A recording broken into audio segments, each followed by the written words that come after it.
stories.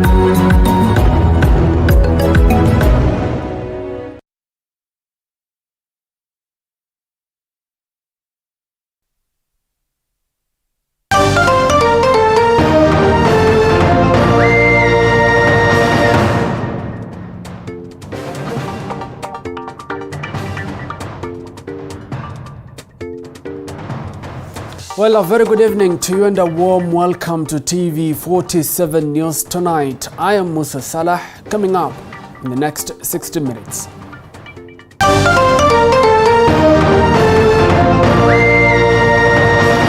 Tonight. And I assure you that the next DPP, if I do fall at all, will come with more gusto to pick from where I've left. DPP Nurdin Haji says he is here to stay, saying he's not shaken by those calling for his resignation. Tunaunganika sisi wote katika hii hustler movement ili tuondoe ukabila, tuondoe chuki, tuondoe migawanyiko. Deputy President William Ruto woos Makueni as he urges Wiper leader Kalonzo Musyoka to join UDA. We don't promote drugs, and so far Miraa has been classified as a drug. Nakada insists Miraa plant is a drug. These are stakeholders unveil Miraa drinks.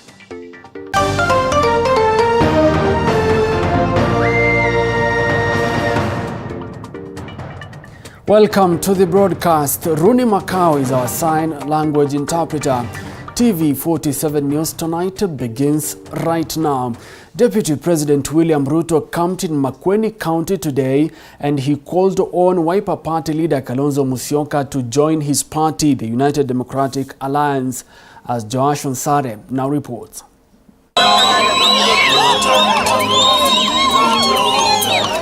Deputy President William Ruto today embarked on a charm offensive in bid to woo Makueni residents ahead of the 2022 elections. Ruto urged Wiper leader Kalonzo Musyoka to join the UDA party to ensure they form the next government. Ukambani tunaenda kazi ni kazi ama inabaki kwa kitendawili? Kazi ni kazi zinamna hiyo. Ruto promised Mukuyuni residents, especially the youth, that he will create jobs and empower entrepreneurs once he ascends to power. Kabla tujaweka pesa mahali ingine, wacha tuweke pesa ya serikali katika financial system ambayo mama mboga atapata pesa kwa sako yake, pesa ya serikali. Huyu wa bodaboda apate pesa kwa sako yake, pesa ya serikali. Na hawa wafanyabiashara wengine wote wadogo, we must review the financial system. The DP further criticized his competitors, labeling them tribal promoters and insisting that UDA party is a national outfit. Na ndio tumeunganika sisi wote katika hii hustler movement ili tuondoe ukabila, tuondoe chuki, tuondoe migawanyiko. Kwa sababu kuna watu wametufanyia biashara siku mingi kwa kutugawanya kwa misingi ya kabila.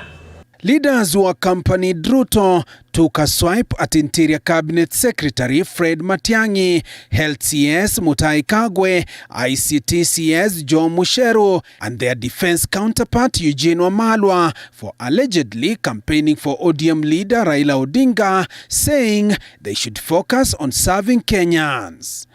Sasa sisi tunashangaa hawa watu ambao they are holding very important dockets concerning election. Wao wanasimama tayari na kusema they are supporting Raila Odinga. Sasa, do you think those elections are going to be free and fair? They cannot be free and fair. Na nauliza rais atafute waziri ambaye ashughuliki na mambo ya siasa. Atafute waziri ambaye ashughuliki na mambo ya siasa. Joash Onsare, TV47. Well, still on politics, a section of leaders affiliated to the One Kenya Alliance have asked ODM leader Raila Odinga to endorse ANC party leader Musalia Mudavadi's presidential bid ahead of next year's general election. And as Paul Kirobi now reports, Mudavadi has suffered a huge blow in that case after the Bukusu Council of Elders endorsed Raila Odinga for president. Leaders allied to the ANC party have rubbished claims that ANC leader Musalia Mudavadi will deputize ODM leader Raila Odinga in the next year general elections. Speaking during a consultative meeting in Kakamega County, Kakamega Senator Cleophas Malala said this is the right time for Odinga to deputize Mudavadi in next year's elections. Kama tutafanya kazi na Raila Amolo Odinga, hii ni wakati wa Raila pia kutuunga mkono, sababu tumemuunga mkono mara mingi. Hatukatai kufanya kazi na yeye ni kiongozi mzuri, kiongozi mwenye sera mzuri, baba wa taifa, lakini tunamuomba sasa this time round baba pia ashike vijana wake mkono, kwa sababu tumemsupport ya kutosha na we don't think we can support him again. Kama Musalia akuwe mbele, sisi tumfuate, na hao wengine ambao walianza mapema tutakuta kuwapita tu na tukue number 1 tuingie state house. Lawmakers under the Amani National Congress Party have rubbished claims that there are only 2 horses in next year's presidential elections. 2 horse race tunataka ikwishe kabisa, kwa sababu Oka inaenda kutoa farasi watatu. Na kwa hivyo tunazidi kuzungumza sisi kama wanachama wa ANC, ili wakati tutatangaza ni nani atakuwa mpeperushaji bendera ya Oka, tunaona ya kwamba pale Mheshimiwa Musalia pale vile tuone vile atacheza kama yeye, na pia ANC vile atacheza kama yeye. Mwendazimu tu peke yake ndio anaweza amuka na aanze kukimbia mbio. Kama wewe si mwendazimu unaweza amuka tu aanze mbio. So we were strategizing first in a boardroom meeting. We have now left the boardroom meeting. We are not madmen who can start a journey without planning. However, the Bukusu Council of Elders have endorsed ODM leader Raila Odinga's presidential bid, saying he's the right person to lead the nation. Led by Secretary General Elias Wanchala, the elders said Odinga was the only presidential candidate from Western region with a countrywide support that can propel him to power. And decisively declare our support for Right Honorable Raila Odinga as the presidential candidate of choice. 6. That we will rally behind His Excellency Dr. Oparanya as the political leader for the above cause. One Kenya Alliance principals led by Kanus Gideon Moi, Wiper's Kalonzo Musyoka and ANC party leader Musalia Mudavadi will be holding their political rallies after meeting 500 delegates tomorrow in Kakamega County. Paul Kirobi, TV47, Nairobi. Well, thank you, Paul Kirobi, for that report. Now, Kirinyaga Governor Anne Waiguru could face a fresh probe following an investigation by the Ethics and Anti-Corruption Commission, EACC, of alleged misappropriation of county funds. Now, it is alleged that EACC detectives have finalized their report on an investigation on the payment of millions of shillings for a dubious land survey tender by the county government. Just 2 days after confirming her support for Deputy President William Ruto's presidential bid, Kirinyaga Governor Anne Waiguru now risks facing arrest following an investigation by the Ethics and Anti-Corruption Commission EACC over corruption allegations at the Kirinyaga County Government. It is alleged that the county government paid allowances to Waiguru and other county officials illegally. The EACC detectives are also probing a planned payment of millions of shillings for a land survey tender by the county government. Some of the senior county officials that could be charged alongside Waiguru include County Chief Finance Officer Mugo Ndathi, Kirinyaga County Assembly Speaker Anthony Kadhumbi, Leader of Majority James Murango, and Chairman of the Budget Committee at the County Assembly David Mathenge, all who accompanied Waiguru to Ruto's current residence on Tuesday when she defected to UDA. So sisi tumeamua, tumevuka.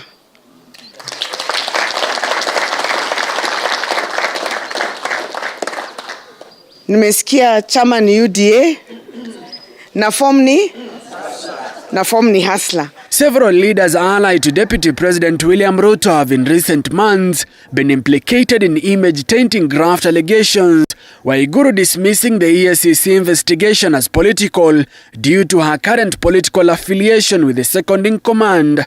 Elgeyo Marakwet Senator Kipchumba Murkomen has however asked the EACC not to be used in settling political scores as the country gears towards the 2022 polls.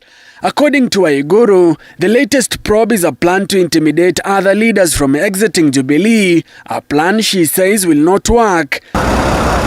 Just last month, Waiguru was grilled by the anti-graft agency over a 52 million shilling pending bill, which was acquired in 2010 for subdivision, allocation and cadastral mapping of over 7,000 acres of South Ngariama settlement scheme. As I said, this is just an issue of harassment. It is intimidation. It is political. And they wanted this picture of you people here and me here because of politics. Well, the Director of Public Prosecutions, Nordin Haji, has downplayed attempts by some leaders calling on his resignation, saying he will stay put. And as Patrolina Goren now reports, the DPP says he will not be intimidated by those calling for his resignation, noting that he is focused on delivering justice. The rift between the Office of the Director of Public Prosecution and the Office of the Directorate of Criminal Investigation grew even wider today, with the DPP Nordin Haji now saying he will not quit following calls for his resignation. According to Haji, other institutions should respect his office and its independence. The Constitution envisages independent institutions operating in an interdependent manner, in which even when there are tensions, these are healthy and necessary tensions to ensure the wheels of justice roll seamlessly, as each partner understands and plays their role, with the realization that each partner's role is equally important. Looking back also reveals to me that this natural tension has in recent times expressed itself in unhealthy hostility, undercutting, and at times partners overstepping the boundaries of their constitutional mandate to attempt to take up the role of others. Nordin further stated that he is not intimidated by attempts by some leaders to remove him from office, citing that the Constitution should take its course. Some of us have served in the front line for this country.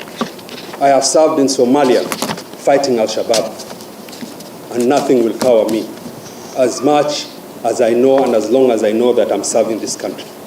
And I assure you that the next DPP, if I do fall at all, will come with more gusto to pick from where I've left. The pen has written, the ink has dried.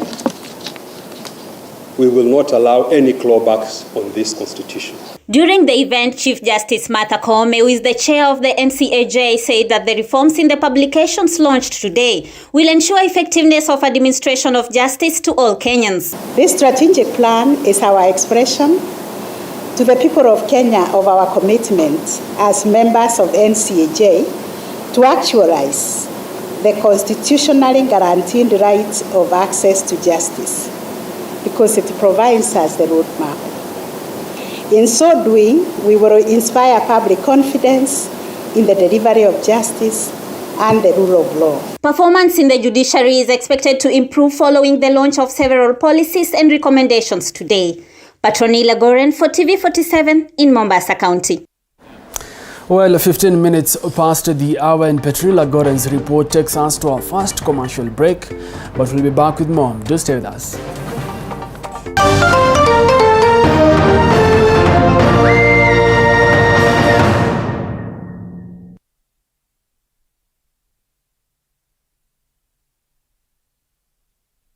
You are watching TV47, the home of untold stories.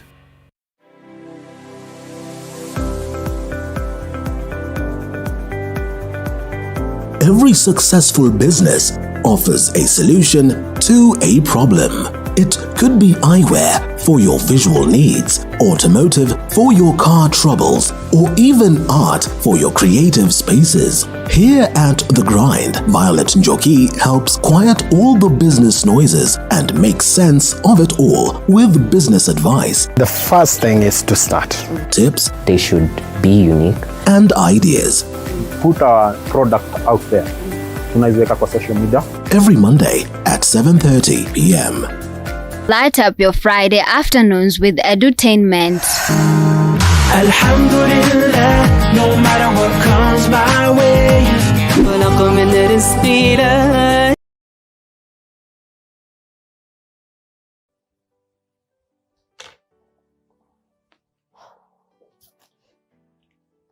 Oh, hi guys. Sorry, you found me 5 minutes before I started recording, but anyway, so most of you have been asking me why I started Lady CLC Nighting with Joy Rongo. I have also had my own share of pain. I know how it feels to want to give up.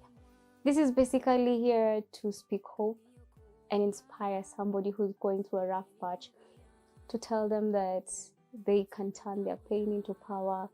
Our guests are normally here to share their experiences so that you can know somebody else did it, so you can also come out of it stronger and better. Let me go to my recording, and remember to always stay tuned every Saturday at 8:30 p.m.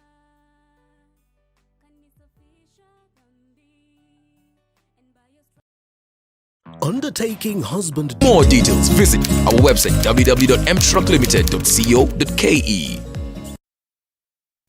You are watching TV47, the home of untold stories.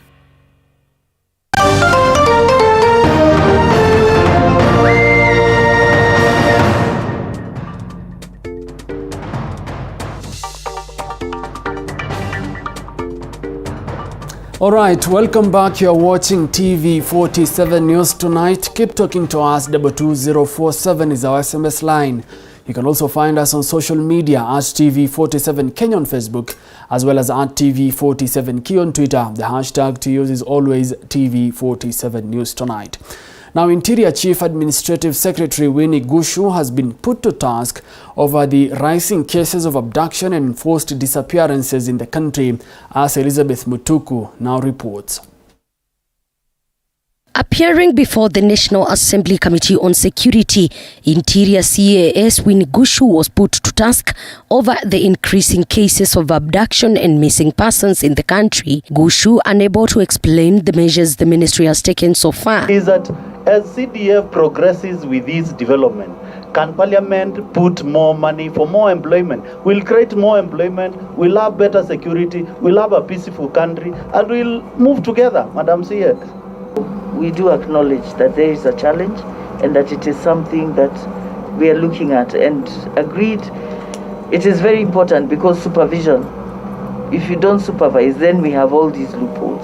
the Peter Mwathis-led committee questioned the ministry's assertion that the National Police Service was not aware of the alleged abduction of Kenya Wildlife Service Chief Inspector, despite his immediate filing of missing persons report on September 8th. In another incident, the ministry and National Police Force was accused of attempting to cover up of the abduction and murder of 18-year-old man allegedly tortured to death by police officers in Tala, Machakos County. Members of the committee raising an alarm over the rising cases of drunkenness among police officers, chiefs and their assistants. Drinking more than the citizens.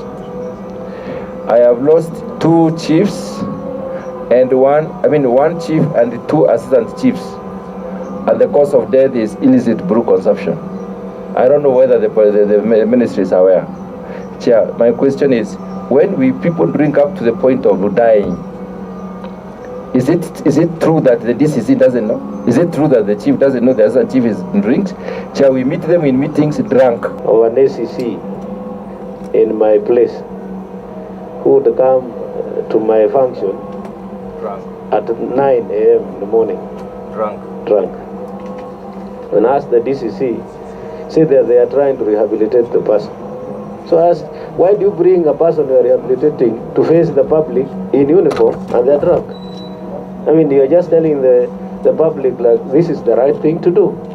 We already have the Rapid Response Initiative, which we really need to emphasize on also looking at these chiefs, assistant chiefs, and also at the level of their supervision of the DCCs and so on, so that we are able to identify these chiefs, assistant chiefs, or police officers who are engaging in condoning this behavior. And also to say that also it is also not also a matter of punishment. It is also a matter of also rehabilitation. The CAS asked for more time so that she can provide a comprehensive report to both matters. Elizabeth Mutuku, TV47. Well, thank you, Elizabeth Mutuku, for that report. Former Chief Justice Willy Mutunga and a lobby group comprising of human rights activists and political leaders have urged judges in the country to down their tools over unsettled judicial appointments. As Sharon Baranga reports, the lobby group also wants the government to stop, of course, disregarding the rule of law and allow lawyer Miguna back into the country following his deportation in 2018. I, Nyukuri Annette, Judge of the Environment and Land Court, do swear in the name of the Almighty God. On 4th June 2021, 34 judges took oath of office in a ceremony that was witnessed by Chief Justice Martha Koome and Registrar of Judiciary Anna Madi and a host of judges in State House, Nairobi. This despite protests from lawyers and politicians over President Uhuru Kenyatta's move to reject 6 judges from the list recommended by Judicial Service Commission. Several petitions had been filed to compel the president to appoint the judges, and now former Chief Justice Willy Mutunga and a lobby group comprising of human rights activists and political leaders are calling upon judges to down their tools in solidarity with the rejected 6. After Dr. Miguna's return, we will petition that the judges of the Court of Appeal to down their tools in solidarity with their 6 colleagues that the president has refused to appoint on flimsy grounds until such a time that the president appoints the 6 judges. The group is also intensifying calls for the return of lawyer Miguna, who was deported in March 2018. Kenya yastahili heshima. Those are key words. It's not just a national anthem. And we would like everyone in leadership, in government, to know that Kenya is bigger than them and they must respect the rule of law. The law cannot be applied selectively to those, especially to poor people, and then the elite, we see the law, they are applying the law the way they want. Ni wajibu wa kila Mkenya kulinda na kutii katiba. Maneno ambayo tunayafanya hapa leo sio tu kwa niaba ya Daktari Miguna peke yake, ni kwa niaba ya Wakenya wote ili tuzingatie na tuilinde katiba wetu. They slammed the government over violation of court orders which they say might lead to anarchy. Sharon Baranga, TV47. Well, away from that, the National Authority for Campaign Against Alcohol and Drug Abuse, NACADA, has maintained that miraa is a drug that poses health risk to humans. And as Elizabeth Atieno now reports, NACADA has asked the government to balance between commercial interest and the health of Kenyans. The government has pointed out making it difficult to go to the next level, especially the issue of NACADA continuing to treat miraa as a drug. Yet there is no scientific evidence anywhere that proves that miraa is a drug. Just a day after Agriculture Cabinet Secretary Peter Munya urged NACADA to help stakeholders in the miraa sector in marketing the produce, NACADA has maintained that miraa is a drug with negative impact to human health. We don't promote drugs, and so far miraa has been classified as a drug, and it is classified as a drug just because of 2 chemicals, as you'll be told. Speaking during the National Scientific Miraa Conference jointly organized by the Kenya Medical Research Institute KEMRI and the Meru County Government, NACADA CEO Victor Okioma insisted that the product needs thorough scientific research before approval. keep the substance under surveillance. All these are options that are given to the CMD or the advice of the World Health Organization. Elsewhere, Kenya Bureau of Standards, KEBS, says it is yet to publish the standards for quality and safety of the miraa products, hence the issue with certification of the product. In ensuring that when we certify you, we have agreed together that you are going to be producing that product based on the sample you presented to us, we tested, and the results are going to be the same all through. We continuously monitor the product through our quality assurance department, and again in the market we pick and subject them to the test through the market surveillance department. The two-day conference that ended today focused on the value addition for the miraa products in a bid to expand the products market both locally and internationally. The market is the farmer. And how do I access the farmer? Do I go to the farmer and tell him, look here, man, you must pack your miraa in this active packaging? It's very hard for me, unless in partnership with the devolved unit or the national government. Elizabeth Atieno, TV 47. Well, the Mombasa County government has launched a campaign that is aimed at curbing teenage pregnancies in the region. According to statistics, Kenya is ranked number 3 worldwide in cases of teenage pregnancies, with as young as 9-year-old girls becoming becoming mothers at a tender age, as Mariam Wacharo now reports. It is in this skit that a pertinent issue was being addressed, sending a crucial message to the residents and youth in Mombasa County. That of teenage pregnancies and the dangers it poses to young mothers, resulting to a vicious cycle of poverty. This, the county government vows to change. Why we are focusing on teenage pregnancy is because it has become a real issue for Mombasa. And I want to say that this issue became very critical for us in 2016, when we realized that a lot of our teenagers are getting pregnant, and the statistics were not very, very impressive, I would say. For that particular year, we registered 413 pregnancies for those between the age of 10 and 14, and a huge number, about 4,200 for those who are between the age of 15 and 19. And so this was a rallying call for us. We moved in and put in place a number of strategies to make sure that this statistics goes down. We are really saying that teenage pregnancy is a big issue. It's actually a ticking time bomb in this country. Kenya is that leading in the world in terms of teen pregnancy. And Mombasa County has the youngest mother in the world. So really, this is our interest, because we really want to work with all the partners and really to, first of all, appreciate the support that we've received from the Department of Health within the Mombasa County. The youth who had attended the function in large numbers championed for the inclusion of sex education in the curriculum in an effort to curb teen pregnancies and foster understanding in the subject among the youth. Kwa kuregesha kwa sababu ina manufaa mengi, si wajua ukifundisha kusoma masomo, si mimba peke yake ya avoid. Kuna pia hizi STIs, kuna HIV AIDS, hizi magonjwa. So ukiwa na hiyo, ukiwa na hao maarifa, wajua jinsi gani ya kuzulia hizo nini. The government through the Sexual Reproductive Health Policy 2015 that is in charge of the managing the sexual reproductive of the young people, it has a component of comprehensive sexual education to be introduced to schools and even to the other departments. Now it has not been actualized, it has not been implemented, and that has created a knowledge gap, information gap among young people, and they cannot access the services as required. The collaboration saw the launch of a youth advisory center led by a well-trained team of a youth advisory committee tasked with providing psychosocial support to victims of defilement and teenage mothers to provide a safe space away from stigma. Mariam Wacharo, TV 47, Mombasa County. Well, Mariam Wacharo's report takes us to our second commercial break, but we'll be back with more. Do stay with us.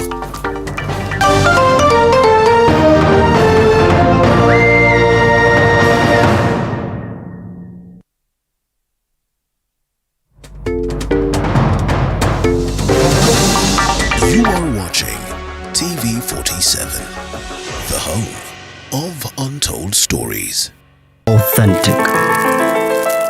natural, planned.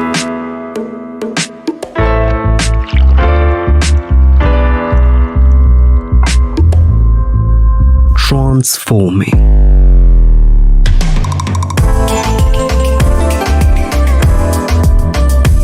Endless benefits.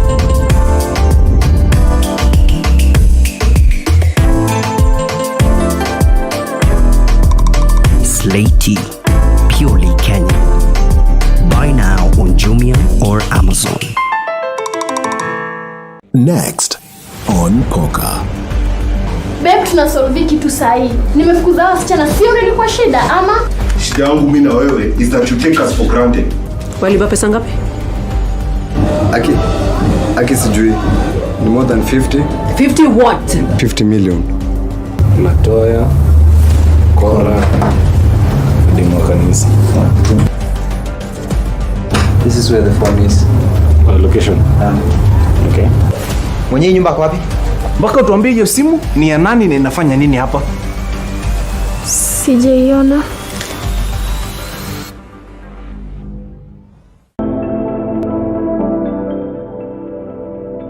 Emotional and intense soap opera where hate is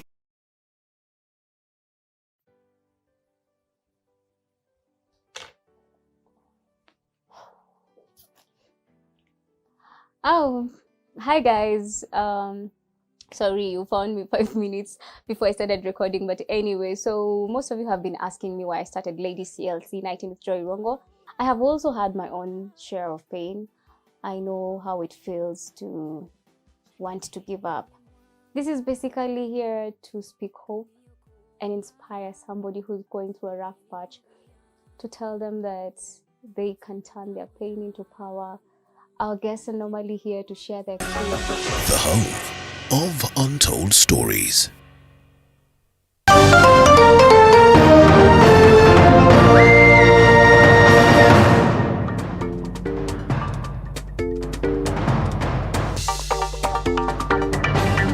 Welcome back. You're watching TV 47 News Tonight. Now, police officers in Bungoma County have shot dead a suspected criminal who is accused of terrorizing Bungoma town residents. Mike Agwongo has the details. It is alleged that the DCI officers ordered the suspect and his two accomplices to surrender themselves at about 3 a.m. in the morning, but they disregarded the order, leading to an exchange of fire. Walikimbizana naye wakapa karina pahali kuelekea Ndegelwa, wakapatana hapo, na katika hiyo hali driver aliweza kupigwa risasi kichwa. You cannot strive under that state of unlawfulness. Wizi haulipi, uhalifu haulipi, and we shall not relent until we catch up with the two who have escaped.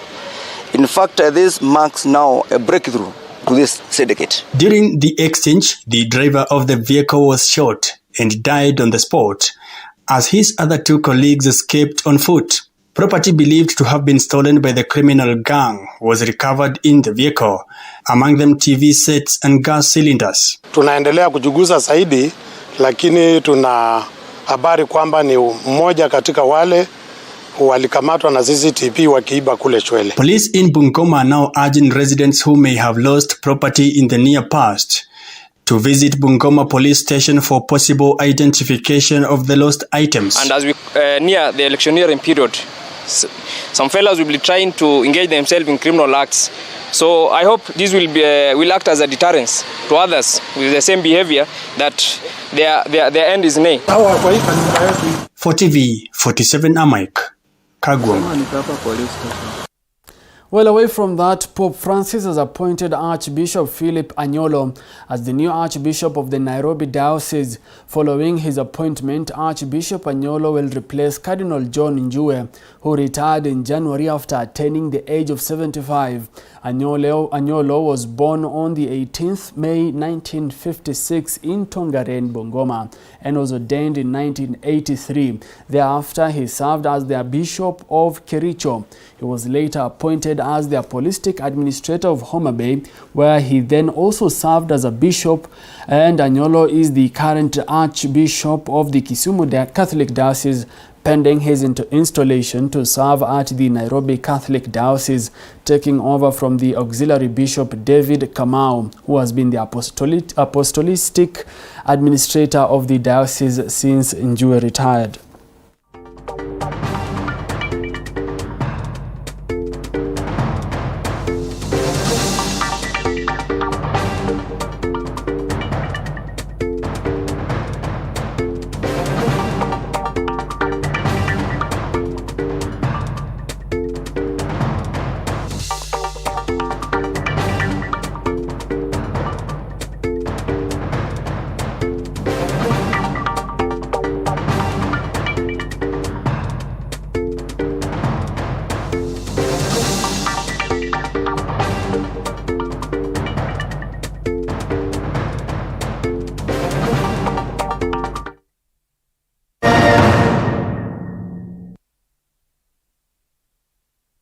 Well, it's time for business, and Naivasha residents can now breathe a sigh of relief after a major avenue that joins two highways that has been a nuisance for decades to motorists was recarpeted. Our reporter Willie Dennis Njiru has more.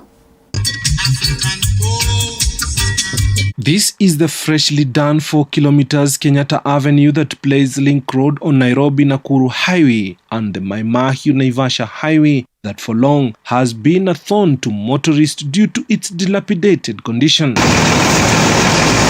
For a record 6 weeks, construction has been going on here at lightning speed, and it's welcomed by the locals. Nafurahi kwa sababu ya hii barabara tumewekewa, na tunafurahi kwa sababu serikali wamefanya kazi mingi sana. Tunaona barabara ni safi, lakini imekuwa kero kwa sababu sasa ilikuwa ndogo lakini wameipanua. Ya kufurahia ni barabara, tumefurahia ni kubwa. Tumeona mambo iko swali. Na hii barabara imetusumbua kiasi ya kwamba sasa leo imetengenezwa. So tunafurahia kama wakati wa stage ya character pande hii. The construction of this stretch benefiting from the construction of Mau Mau Road that is expected to spill motorists here from the central part of the republic. Magari zinaweza endelea kuongezeka kukua mingi kutoka Nyeri, Nairobi, wapi sikikujia kwa hii barabara. Kwa hivyo ningependa iangaliwe sana. Tulikuwa tunaomba waweke bambu kutoka njia ya Kayole kufika walianza kuunda, waweke bambu kubwa. Poor condition and steep gradient of this road has claimed tens of lives in the past, and with government amenities along this road, including schools, hospitals and churches, the locals are demanding for the government to erect speed bumps. Siko ajali zifanyike hata ili watuwekee bumps. Juu hii barabara iko na watu wengi sana, na wengi ni wenye wanatembea mguu. Hata leo asubuhi niliona nduthi zikianguka na ziligongana vibaya sana. Kwa vile watu wanavunjikaga kwa hii barabara kama hii mpya. Mpaka kwa shule ya Milimani watuwekee bridge hapo na bump kubwa sana. Na hata hapo hospitali, watu kwenda hospitali gari bali inashukishia. So mastage hiyo labda ndio wakumbuke waweke hiyo mastage vyenye ilikuwa kushukisha. The construction of this road is at par and unmatched with other feeders in the town that is regarded as a tourist destination, with the latest hosting of the World Rally Championship adding to the list. Locals calling for carpeting. Venye tumefanyia kazi hapa tufanyie mpaka huku ndani. Wacha kuangalia Mau Mau Narok. Ni Mau Mau Road. Waangalie mpaka hapa ndani. Barabara yenyewe imefanyika kuwa pana. Imeweza kutusaidia sana. Hakunanga stage mingi hapa. Stage yenye tunatafutanga ni ya kujitafutia. Tungependa stage ziwekwe. Tunaomba irekebishwe pande ya chini, maji yache kuja kwa barabara. Naivasha town is an economic mainstay in Nakuru County for heavy investments from private investors and the national government. It has been a long wait for the residents of Naivasha and visitors who frequent this place for the reconstruction of this Kenyatta Avenue that has been reconstructed to international standards. Reporting for TV 47 from Naivasha in Nakuru County, I'm Willie Dennis Njiru. Now, the Senate Committee on Information and Technology has today held a meeting with Airtel Kenya, Telcom and KEPSA over an alleged monopolistic practices by Safaricom Limited requested by Senator Petronila Were of Baringo County. telecommunication markets are regulated so as to manage the monopoly provider to emulate competitive market to ensure customers have the right to choice, accessibility, affordability and quality of services. Airtel Kenya has requested for legislative and policy interventions including agent and merchant interoperability be implemented and the amendment of the National Payment Systems regulations. We said that we'll have your submissions. We still are going to get the CAK to come here with us because there are many questions you can see from the enthusiasm of the members. We'll have to get to the bottom of this, especially the issue when we hear that they've already met the threshold of the 50% by law. So what is it that is inhibiting them being declared dominant? As to why the CA may not be taking any action, I think from our end, it would be purely speculative if we gave any reason. What we know is that the regulator is empowered, the law is in place, the facts are in place. We even have a study that confirmed that position. As to why the regulator may not have taken the necessary steps, I don't think we are in a position to actually give an answer to that. Perhaps when the CA appears before yourselves, honorable members, they should be able to give a good answer to that. But from where we sit, they have everything that they require to actually make this declaration and put in place the necessary remedies so that the market can be corrected. Thank you, Mr. Chairman. Thank you very much. And I think with that, because of the time constraints, I think you put it very clearly and the team of Airtel presented their version.